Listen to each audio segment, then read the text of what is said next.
ఈరోజు తెలంగాణ ప్రభుత్వం మరి హైదరాబాద్ ఔటర్ రింగ్ రోడ్ లోపల ఉంటున్నటువంటి అన్ని ప్రాంతాలను కూడా కలిపి గతంలో ఏదైతే గ్రేటర్ హైదరాబాద్ మున్సిపల్ కార్పొరేషన్ ఉండేనో వీటిని మరి 3 మున్సిపాలిటీలుగా మరి విభజించడం జరిగింది.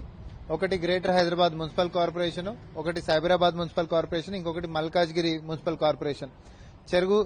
పెరుగుతున్నటువంటి జనాభాని దృష్టిలో పెట్టుకుని అండ్ పెరుగుతున్నటువంటి సిటీని దృష్టిలో పెట్టుకుని మరి పరిపాలన అనేటటువంటిది కూడా ప్రజలకి సౌలభ్యంగా ఉండాలనేటటువంటి దాంతో చిత్తశుద్దితో ఉంటున్నటువంటి మా యొక్క ప్రభుత్వము ఈ యొక్క అధికారాలను డీసెంట్రలైజ్ చేస్తూ అందరికీ అందుబాటులో ఉండాలి. పెద్దగా ఒకటే మున్సిపాలిటీ ఉంటే క్షేత్రస్థాయిలో ఉంటున్నటువంటి ప్రజల యొక్క సమస్యలను తీర్చడంలో మరి ఆలస్యం వెలుగు చూస్తున్నటువంటి నేపథ్యంలో ఈ 3 మున్సిపాలిటీలను తీసుకొని రావడం అనేది ప్రజల యొక్క సమస్యలని తొందరగా మరి పరిష్కరించడానికి వెసులుబాటుగా మారుతుంది. అంతేకాకుండా ఔటర్ రింగ్ రోడ్ లోపల ఉంటున్నటువంటి మొత్తంని కూడా మరి కోర్ అర్బన్ రీజియన్ అని పిలుచుకుంటున్నాం మనము.